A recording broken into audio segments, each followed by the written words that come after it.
Ladies and gentlemen, you are listening to Deathmatch Russell Podcast. Let's get it on! Come into the ring, step into the fire, see what you want, baby. If your heart has desire, and get out, get knocked down. Deathmatch Russell Podcast, Deathmatch Russell Podcast, Deathmatch Russell Podcast. Good evening, everyone, and you're listening to another episode of the Deathmatch Russell Podcast. My guest at this time, you see him on camera. You see him on camera ringside. He's a photographer. He's a Hall of Famer. He's a whole adult, I guess, filmmaker. How's that? And yes, director, the one and only Slava. Yeah, it's Slava. a little hard to pronounce. Slava. Yeah, Slava. Ivan's my porn director name. Slava is my real name. So on Instagram, Yes. I'm Slava, which is a combination of both. Okay. I'll get that down packed before the end of the night. It's all good. But anyway, how you doing tonight? Or today, I'm pretty good. It is. Whatever time it is in California right now. I have no freaking clue. It's 5 p.m. and it's been a long day already for me. I didn't go to sleep till 5:30 in the morning. And it's 8 p.m. here at Jersey Shore. The Jersey Shore. There it is. Yes, it is, man. I'm about an hour away from that place down in Newark. So. Oh yeah. The arena, the XPW arena. The XPW arena. Yeah, it was nice because the crowd was huge this time. The crowd it packed the arena, so which was really nice to see. Mm-hmm. Yes, we'll get into all that. But man, what got you into the business of photography and just taking movies and this and that? And it's interesting. I was going to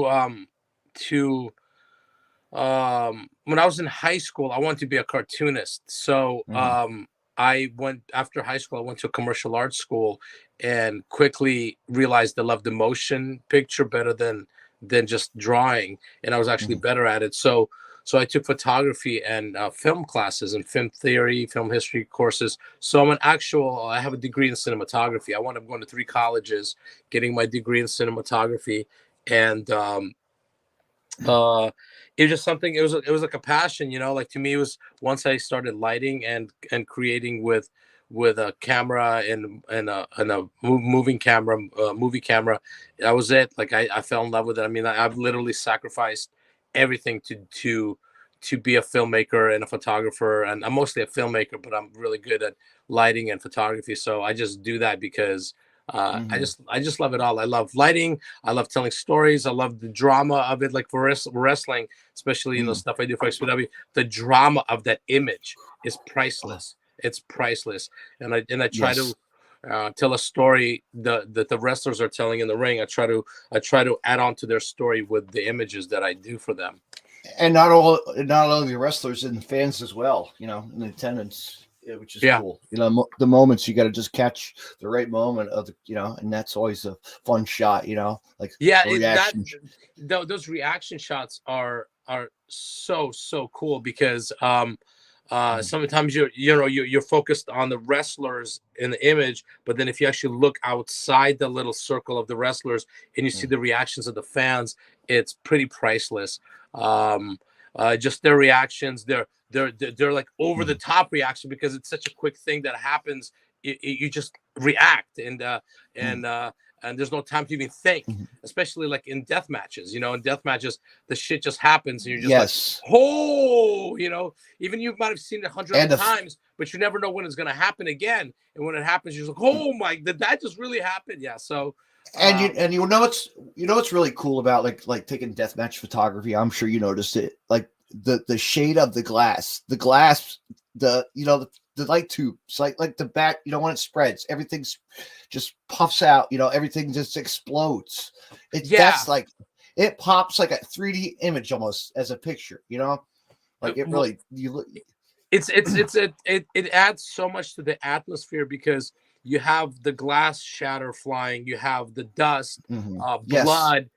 There's just like a lot of texture to the imagery, and that's the part. Like, if you strip it down and break it down to what each thing is, it's kind of gross. I mean, really, if you're not into it, like I'm very squeamish, even though I do horror movies and I shoot deathmatch photography.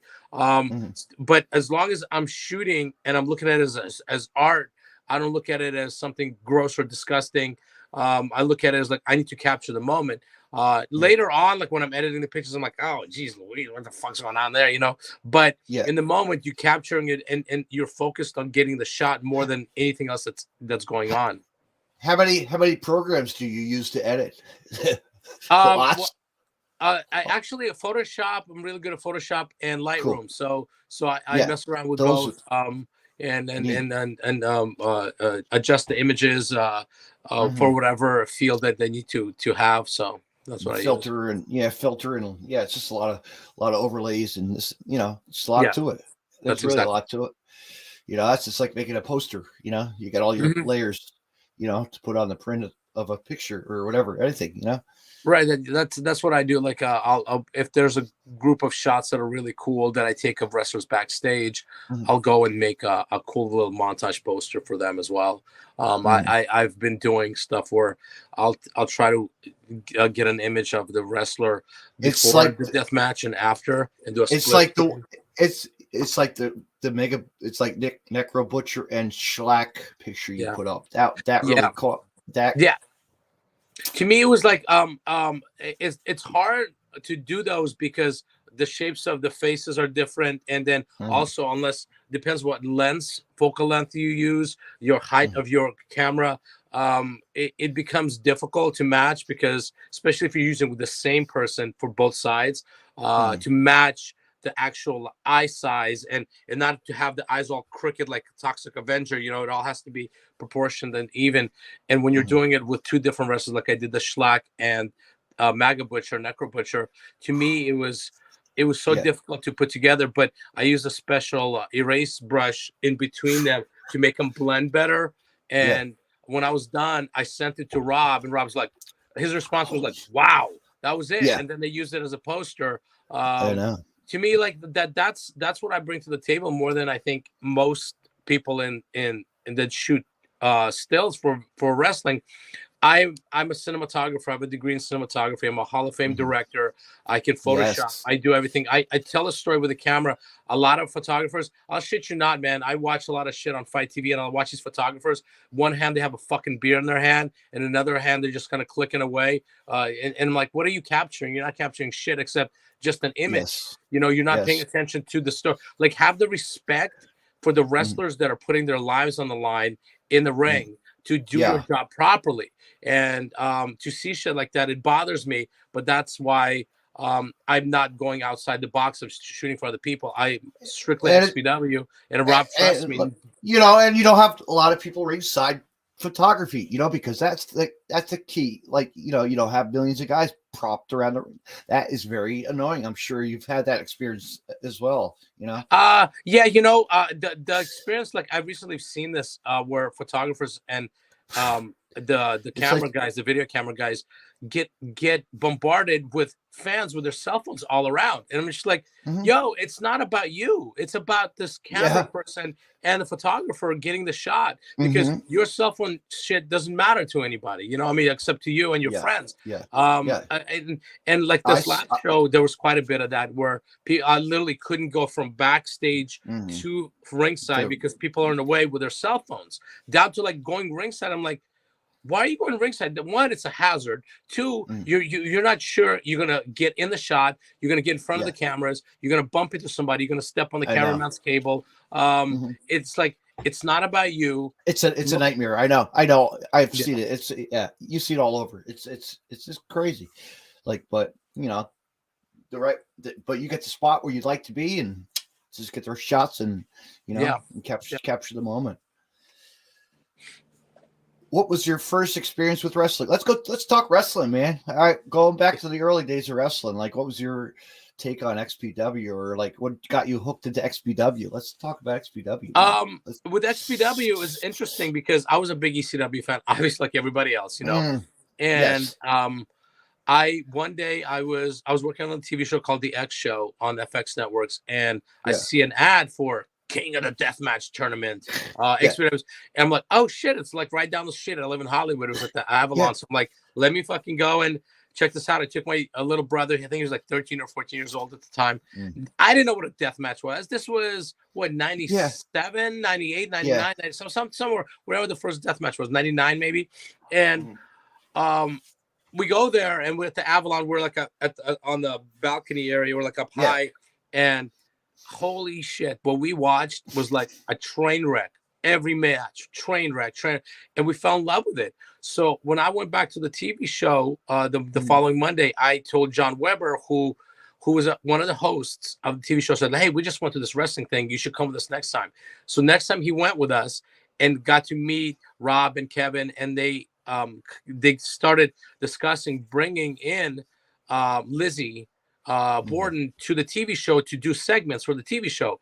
And that's kind of how John Weber got into wrestling. He later became the stepfather, local wrestler.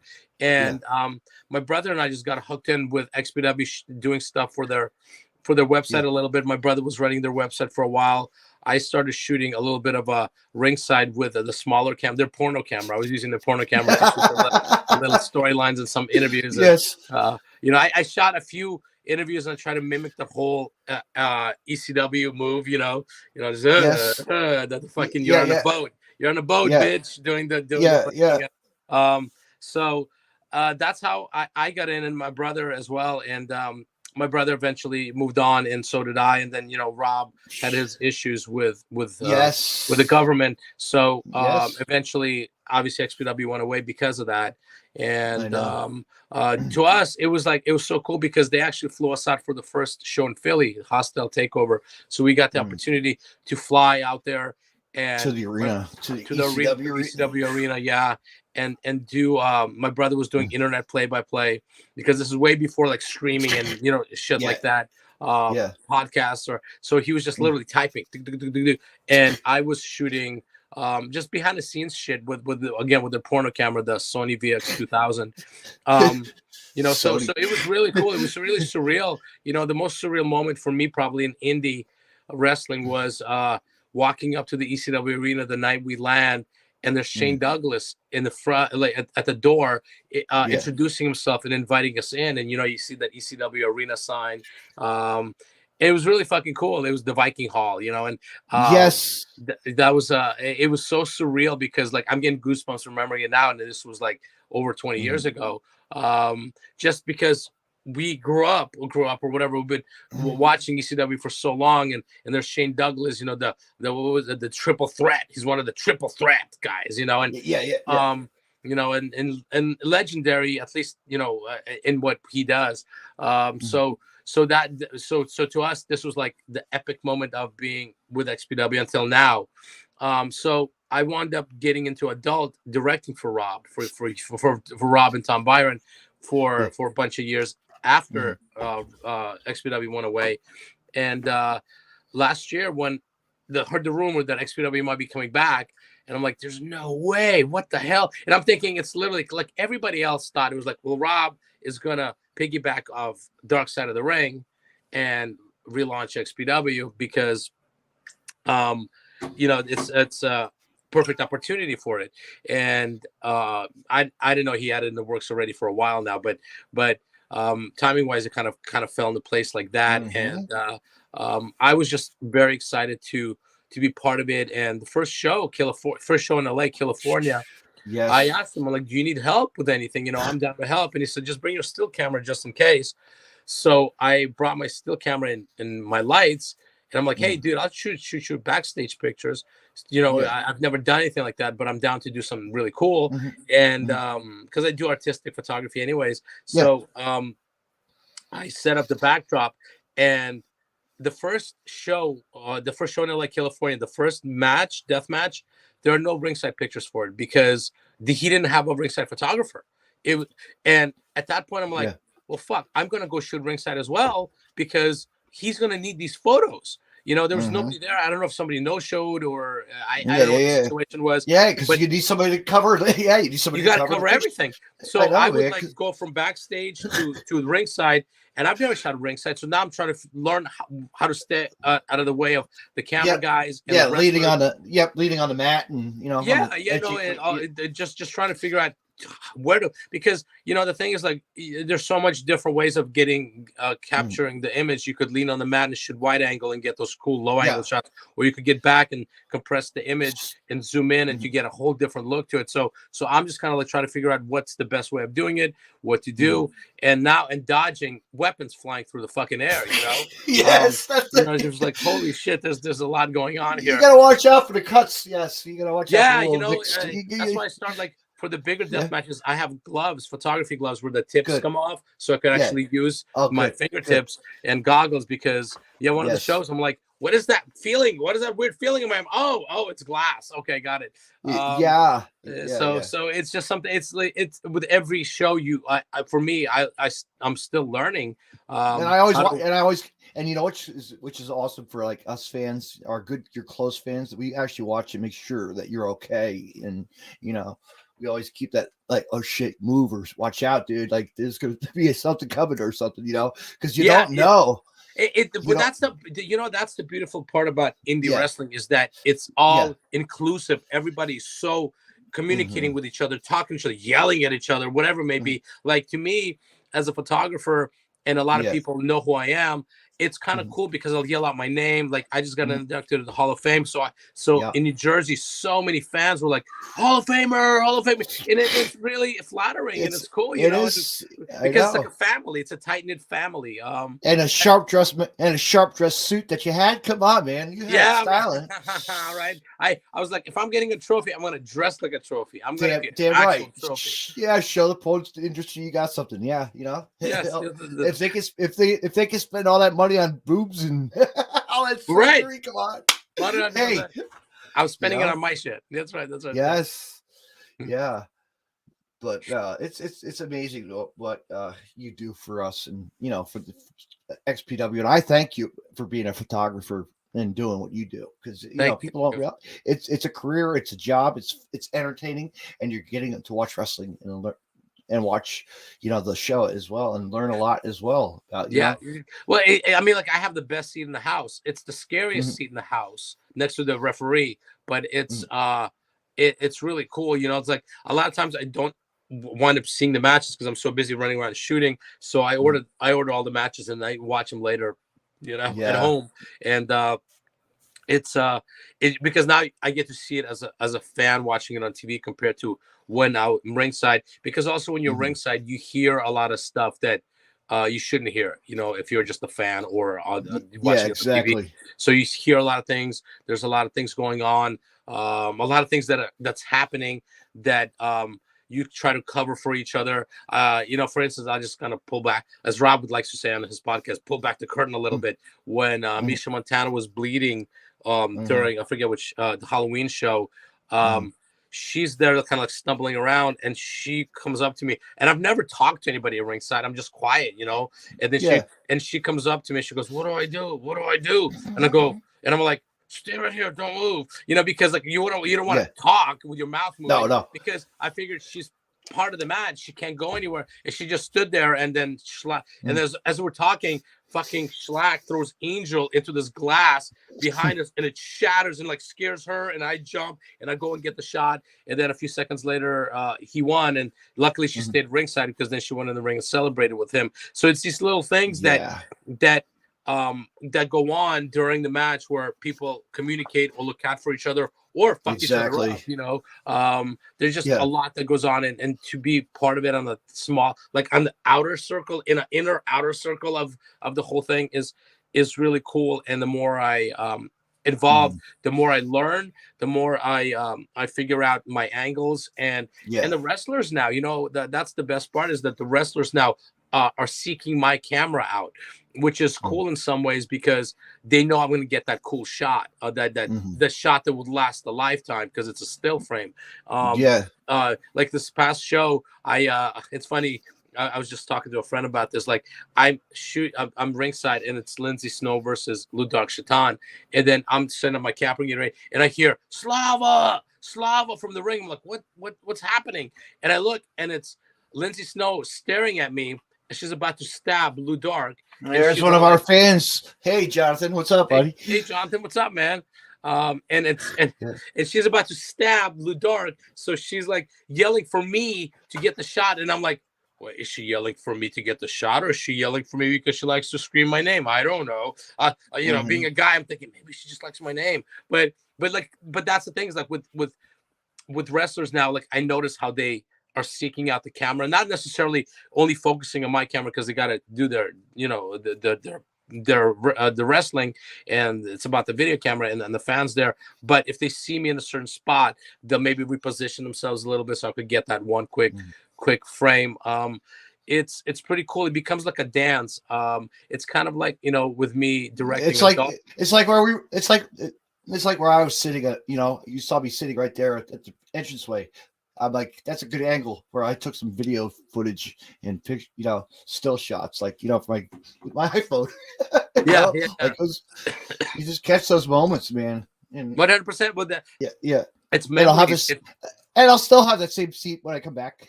Oh, there you go. Well, the next Jersey show is my birthday, so I'm going to be celebrating that birthday out there. So I told the guys and the girls. Yeah. This last show, I'm like, I'm gonna drink with you guys after the show, and I was one of the last people to leave. I left with Rob and Kat. Yeah. So by the time I got to the hotel, I'm like, I'm fucking too tired, man. Like I know, because you got to catch a plane in the morning. It's like, I know. Well, luckily my plane was later in the day the next day. But I was like, we went to Sonic. Rob got us food, so I ate, and I was just so tired. I just went next door because Necro's office room was next door, so I went over there and just said goodnight to everybody, and I left. I was like, I'm too tired. I don't want to drink. I don't want to do anything. I just want to sleep. No. And what I usually do is after shows, I'll take a long bath, and I'll take the camera and I'll connect it to my cell phone, and I'll grab pictures and I'll send pictures. They're unedited, but I send pictures to Rob, to the wrestlers and the photos. And so I was like soaking in bed on the bathtub, and it's like 4 a.m, and then I get a knock on the door. It's Ron Niemi, and it's like, bro, I need to use the bathroom. I'm like, oh, damn it. Come on. For another 20 minutes, please. Yeah. So I had to step out, and I was done. Then as soon as I lay down, I was out cold. I was just beat. Well, we'll definitely celebrate with you. That's for sure. Yeah. And I will be drinking this time around. There's no way I'm not. I promised Ron Nemi there he wanted White Claws, so I'll bring some White Claws along. There we go. And I'll bring some Yingling or something too. So I'll bring some beer. And Jolly Ranchers for him because he there you go. Jolly Ranchers. I all I want to do is honestly have a beer with fucking MAGA Butcher, Necro Butcher. That's all. That man, like, it's interesting because me coming in to the locker room to do the photos. I'm a newbie at this, and wrestlers should be very protective of their business. So I think a lot were standoffish with me the first few shows, like Necro. It took a lot for me to get to take pictures of him. I'll tell you what, Schlack's easy because he's a musician as well. So that's be something that you ought to go to like one of those shows and check out. I would love to. The problem is like he's on the East Coast, I'm on the West. If it all kind of lined up like that, I would love to even go take pictures. I think it would be freaking fantastic. Summertime fun thing. You never know. Yeah, you never know. Maybe Rob will fly me out for one of the Theaters of Brutality and Schlack's performing, so that'd be kind of cool. That would be, but going back to your career of movies, man, like your horror, what horror genre? Like I probably could go back to like you name it, and you probably see like love it all. You just love I'm a big schlocky horror guy. I love trauma movies. Toxic Avenger. I grew up on Toxic Avenger movies like that. It was a pretty pretty significant situation in my life where I was like so stuck on these really cheesy horror movies. I love psychological horror movies where you don't see everything, like Rosemary's Baby is a great example of that. Even like The Exorcist, there's not much that happens in The Exorcist, but in your head you imagine so much more that's going on because your imagination is way more creative than a filmmaker could do for you. Who have you ever met? Have you ever met any famous horror celebrities? Yeah, I actually, when we were doing when we did our horror movie Y2K Shutdown Detected, which was about the year 2000, when everybody thought that the clocks were gonna click over to 2000 and all the computers were gonna crash. So we did a horror movie. We did a zombie movie about it.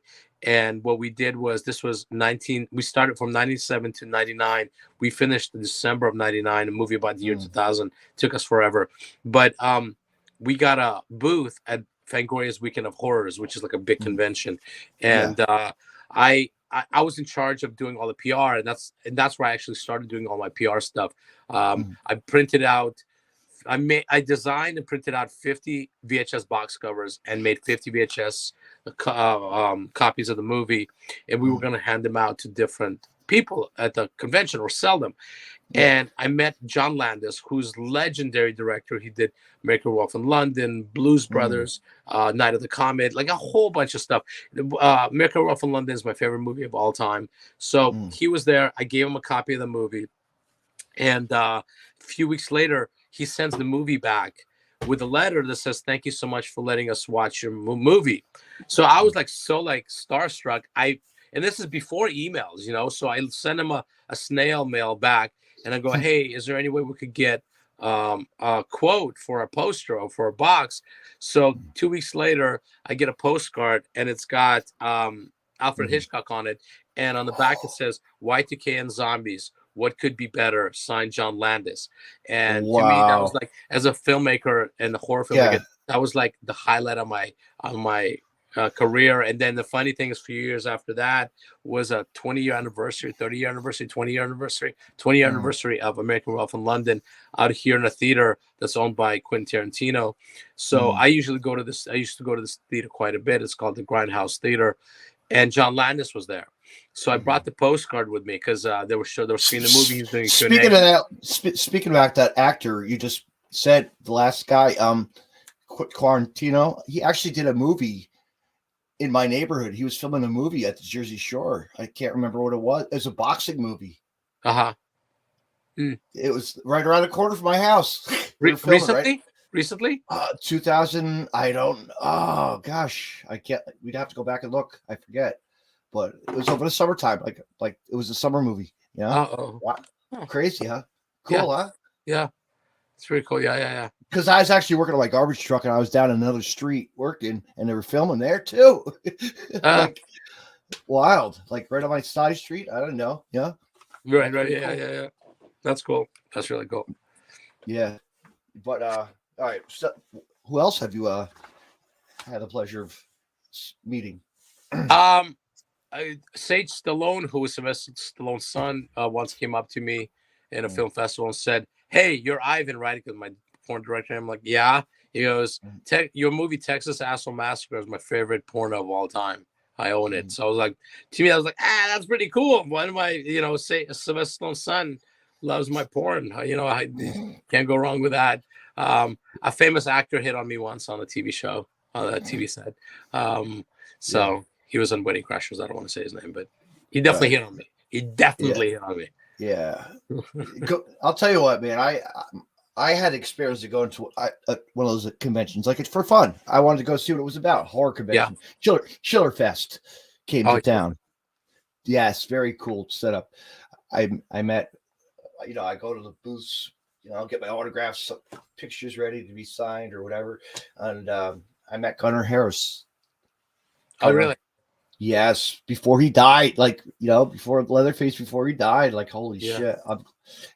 But to see him, and the Clockwork Orange guy was behind, one of the guys from Night of the Living Dead was behind me. I'm like, holy shit. What the hell's going on here? I got Chucky behind me, the voice guy. He's actually doing the voice. My friends tapped me on my shoulder. Hey, this is the dude that's doing Chucky voice. What? like you're that's like stunned. You're like, Right. Yeah. but Yeah. and I was so pissed off. I was gonna buy. I bought the DVD. They Live because it was so hard to find. Right. Roddy Piper was there.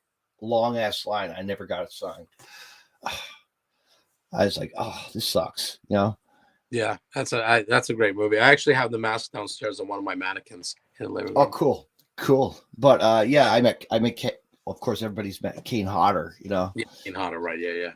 Yeah, to meet him. But also, I met Linda Harris from Planet of the Apes. That was really like a wow. You know. That's the hot one, right? That's the hot one. Well, yes, I don't know what she yes. looks like now, back, but I don't know. oh, Yeah, God. probably. God, she's probably sagging it. Oh. Yeah. But yeah, no, that was pretty cool to see her. I met the gay designer guy from Beetlejuice, Mhm. the actor there, whoever he was. I met the Nightmare on Elm Street cop guy, that actor. I met Robert Englund once. He wasn't very nice. No. Yeah. I met Jerry Seinfeld's parents. They were funny. Oh. Well, I guess the apple doesn't fall far from the tree. Mm-hmm. Yeah, you just meet a lot of pretty neat people. It's really cool. It's like wrestling, man. You know, you meet a lot of people. Right. Since over the years, you know, it's neat. It's like I always tell stories how like you know, my sister lives in New York City. She sees people every day. I've seen people once in a while. You never know, you know, like you just it's insane, you know. Like I met like I go to Planet Hollywood, sitting right behind our booth was like my dad and I and my parents, and we're just like this guy behind us. Hey, that's the guy who played Homie the Clown in Living Color, Damon Williams. You know, I'm like yeah. Then then 1 year I actually met the murderer or that sick lady, the Fishers, the Amy Fisher story people. Botafuco Botafucos, you know, at the Plaza Hotel eating dinner. Crazy. But yeah, my sister sees it. Well, her building, she's in publishing, so she sees a lot of people that are in Comedy Central is connected to their office somehow, you know. Mm-hmm. Walking through Macaulay Culkin, just you know, just whoever, everybody comes through. It's pretty wild. Yeah. But wrestling wise, when I was young, I worked at a dollar store. Balls Mahoney walked in. Up. How's that? Because of course he's a local. Yeah, of course he's the local from up the. Oh right, yeah, of course, yeah, that's what's from there, yeah. Mm-hmm. And wrestlers used to come in to the Big and Tall store next door. ECW's Public Enemy would come in there every week to get their clothing. Well, most wrestlers are big and tall, that's for sure. Big or tall, or big and tall. Yeah. You just never know who you'll meet in a setting. Right, of course. You know. But going back to like what caught your eye on wrestling wise, like the wrestling wise growing up. Also just this Bruiser Brody era to, you know. Well, we came from Russia in 1997. Yeah. And the first match I ever saw was it's so funny because it's like the Mick Foley match, you know, where he was in the Madison Square Garden. It was Jimmy Superfly Snuka versus Don Morocco. And that's the one where Snuka jumped off the cage. And, you know, it's black and white and it's so dramatic. And then I didn't know, I'm just a little Russian kid and I'm watching these giant men bleeding and punching each other. And I fell in love with wrestling. I was like, what is this craziness, you know? And then every time that's like me as a kid. We hit, you know, pay-per-views were hard to get, and one of our local schools was showing WrestleMania, the Bundy and Hogan match. So I got lucky. So I got to watch like the Bundy in the cage for like the first time, you know, like right. All right, this. And then like a few years later, I actually went down. I never knew it that there was a wrestling that came around. It was called NWF. National Wrestling Super or some sort of wrestling. Bruiser Brody inside a steel cage with Abdullah the Butcher. As a young kid, I saw that happen. Like, my God. And it's out there on footage. It's out there. I'll send you a video. It's pretty wild. It's pretty cool. Yeah. Wrestling was big on. Well, of course, wrestling's big on the East Coast where I was born. Right. I mean, Yeah. It's bigger on the East Coast than the West Coast for sure. I mean, we had a wrestling school like 5 minutes from my house. Down the road, Iron Mike Sharp's wrestling school, Canadian. The Canadian Iron Mike. Yeah. So I brought a lot of the independent wrestlers to the area. For $5, go watch X-Pac wrestle as the 1, 2, 3 Kid. Come on, like really. Right. Yeah. Right. And his actually the ECW Nova, his brother, ECW's Nova wrestled there as well, and Classy Freddie Blassie was a manager. He'd come in and out, and his brother ran a promotion in the 90s, which launched like all the independent guys that you've seen over the years, Samoa Joe to the Briscoes to you name it. They've all came through that door, Right. Yeah. Which is cool. What was your first? Well, you said you saw that with your first match you saw. What was your first independent show you ever, or did you ever like go to a show? I was XPW was the first indie, and then it just kind of sparked going to the local shows like Millennium Pro Wrestling, Revolution Pro Wrestling. My brother and I were banned from Epic, which was the rival to XPW, because we were with XPW. We wanted to go, but we couldn't.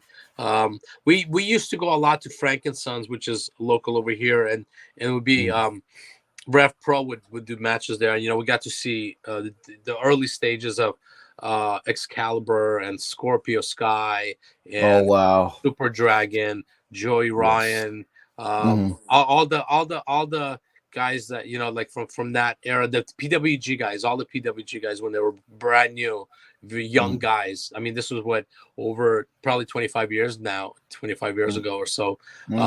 So we got to see all those guys. We saw Spanky, who now is Brian Kendricks, American Dragon, Brian Danielson. We saw. So it's Samoa Joe. So it was cool to see. To watch these guys now who they're in their 40s, who were Ring of Honor, who were on the independents, who were Ring of Honor and just like TNA and exactly, and WWE, AEW, they just kind of all a lot of them moved up, and to see them when they were at brand the prime, new, that's prime. So it's amazing. And we have some footage because we used to bring a little cameras with us, so we have footage of stuff like that. Like for a while, my brother and I followed Angel, the XPW deathmatch guy. We followed him for about a year to do a documentary. He's so funny. He's great. So, his character was great in XPW the early years. He really put on. I just laughed. I love watching the old stuff. I just brings back can we see him on the East Coast eventually too? He needs to come. I think you'd be a good shot. Good pick. Crowd would be like, wow, this guy is great. Fits in with the body. Yeah. What'd you think of that? We just got that last match announcement. The Body versus Big fucking Joe. So it's the Body. I was listening to Rob's podcast and it fucking cut off, right? Yeah. Oh my god. The Body's literally thrown into grinders. It's Necro Butcher, and then he had a good match against Lucky 13, but Big F and Joe, man, that dude's gonna break him in half. And Body's down to get mutilated, So I don't know. I'm looking forward to it. It'll be interesting because the thing is, Big F and Joe wrestles in his underwear, and then you got Body there, who's men in underwear. So that'll definitely be interesting. Oh man.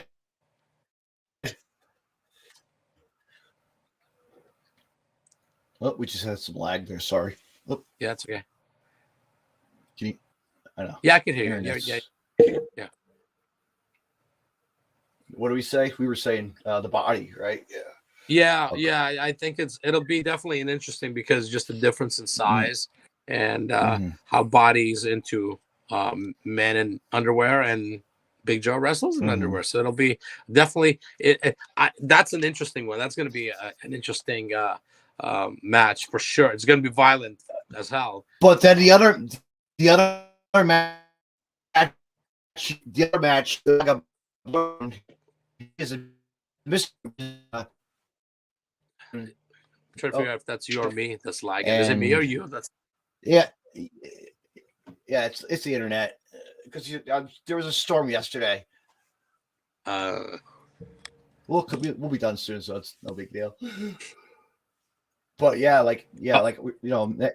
okay, Mega Butcher and Slack. I mean, you got the man.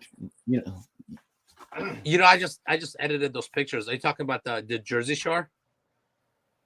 Mm-hmm. Yeah, that was. No, I'm talking about. No, actually, it's just I was saying that the match that he's going to have in Cali. The tag team, the Schlack and Masada. Yeah.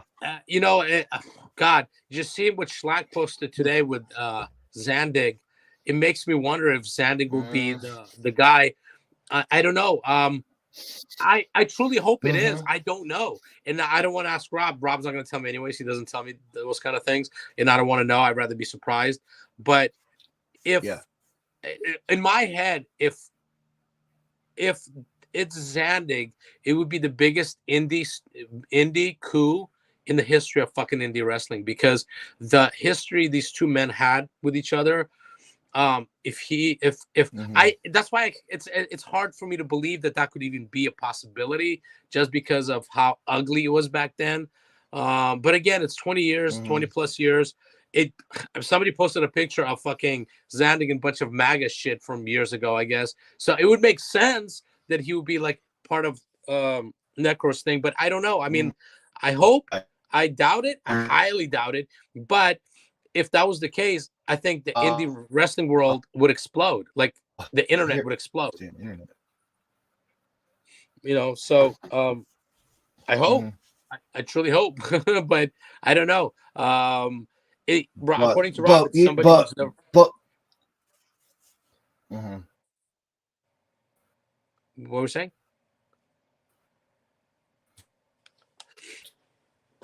So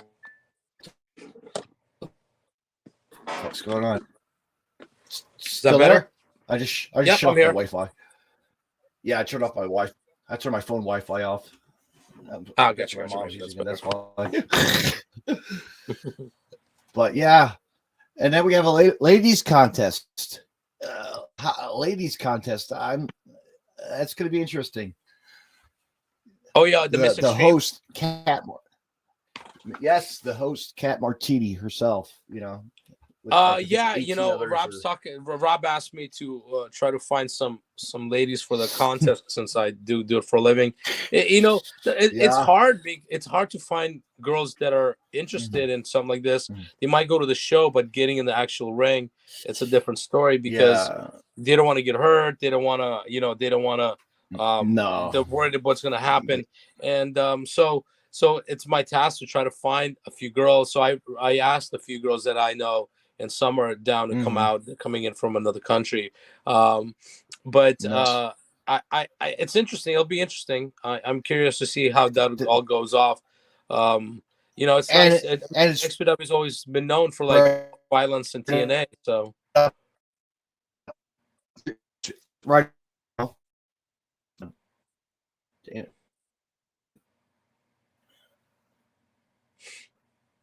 Hello. Hold on. Hang on. There we are. We'll try that again. Okay. Take two. Don't worry about the lag. Lag is lag. What are you gonna do, right? Right. That's exactly it. But as I was saying, you're in the business, so it's like the photos are gonna be great. That's the images are gonna be. Yeah, it'll be fun, because I'll get to shoot pictures of girls as well. So I just need to come up with what I want to shoot and where and how, because we also don't want to have them in the locker room with the wrestlers, because it's going to be too much. So I need to figure out exactly how I'm going to do it, where I'm going to set it up. So. But anyway, I think it's going to be a great. It's going to be a great night at XPW there for you to enjoy it. I'll be home watching on TV. I'll be like, I know that guy right there. Like, always.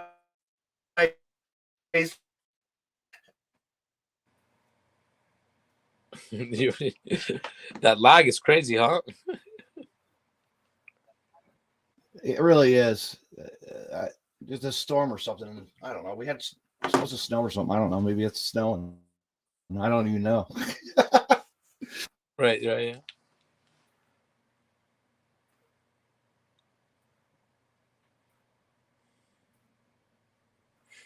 Yeah. Wait a minute.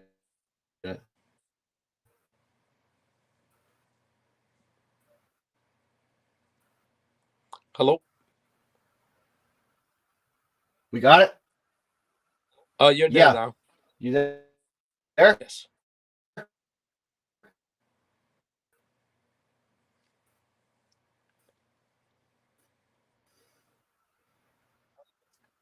This pissed me off tonight. What the hell? But anyway, Slava.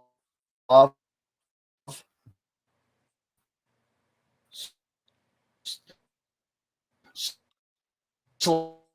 Wow, you're in slow motion. Oh my goodness.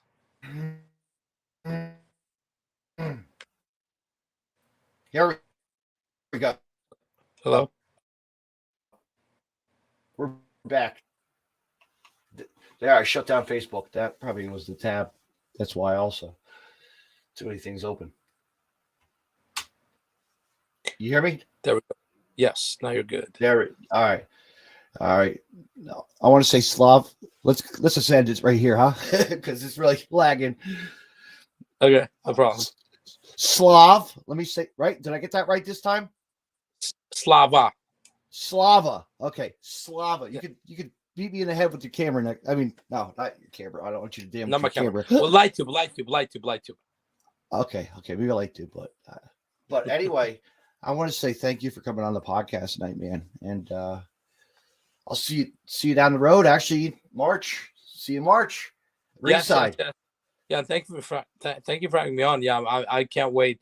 I'm looking forward to February. I'm looking forward to March. I'm looking forward to the rest of the year. So it'll be it'll be an exciting new year, and there's a lot going on, and so it's going to be an exciting time. And you know what? Stay tuned for Sunday night. Not Sunday night, Saturday night. I'm going to talk to indie pro wrestler. We just saw him in a 3-way dance this past Saturday at the XPW arena. We're going to see. I'm going to be talking to Kurt Bale. Oh, Kurt. That's the guy that jumped off the balcony, right? Yes, sir. Yes. Man, that match was crazy. You know, like before the show, they were walking around talking and stuff, and I'm just like, I'm like, you know, because JJ Escobar's not wearing a mask, but I'm like, looking at this buff guy walking around, I'm like, that must be him. So I come up to him like, are you? He goes, yeah. He goes, that's why I wear a mask. I like the fact that nobody recognized me or whatever. And I was so looking forward to that match. I actually even told him this because I've watched so much YouTube stuff with this dude and just the insanity that this guy does, like fucking the fire, the weed whackers, of getting hit by cars, all kinds of stuff. So I was curious to see. Obviously, they couldn't get a car inside. They're not going to set anything on fire inside. What the hell are they going to do? Yeah. And but he's got a really cool gimmick. You know, like I'm hoping Rob brings him back because he's got a really cool look. Those other two guys were really good too. You know, it's just like it was just brutality. I mean, like psychology wise, it was kind of like just a brutal match. But sometimes you need that turn off your brain and watch something super exciting and crazy. And that match was pretty exciting and crazy. Yeah, as well as the Soul Takers match and everybody else, and Nunzio and Hoovy, the Juice. You know? Yes. So he's Nunzio now, or is he Enzo? What's his deal? I don't know what his name is. Enzo Amore. I think it's still Enzo. Oh, it's still you're dying on me. You're dying on me. Okay. Yeah, I have this bad cough. It's I caught something in Jersey. I've caught it at the Jersey Shore. Yeah, Jersey cum. Yeah, that's gross. No, definitely not. I know. No. Jersey AIDS, right? No. But no.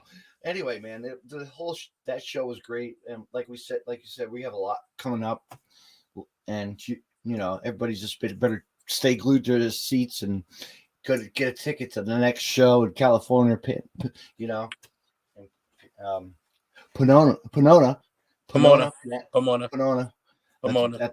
at the Derby room, at the Derby room. You know, get a ticket or go on Fight TV and watch it on Fight TV and or XPW's website somehow. I think they're going to be doing some new stuff soon. You know, I heard.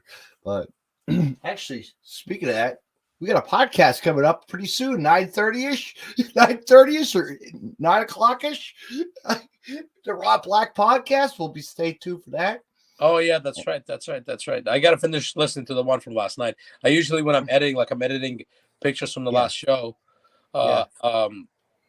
So I listen while I edit pictures. I listen to his podcast. I was going to say you have a lot of good photos that we have not seen yet, and we'll be seeing them very soon on the Facebook. Yeah. I have to finish the rest of them, and I want to cut my video that I usually do, the extreme photographer video. So I already cut the video parts. I just need to add the pictures, and it's pretty cool. There's some really cool shit in there. So it just takes time. It just takes so much time for me to edit all this stuff. So because I also have a job, you know. Yes, yeah, but that's that's what you do best, though. Take photography, you know. Yes. I want to thank you again for coming on. Yeah, thank you. And we'll do this again down the line. We'll do this again. Yeah, 100%. Have a good night, everybody. Okay, thank you. Yep. Good night, everybody. Bye. If I close this out. Yep.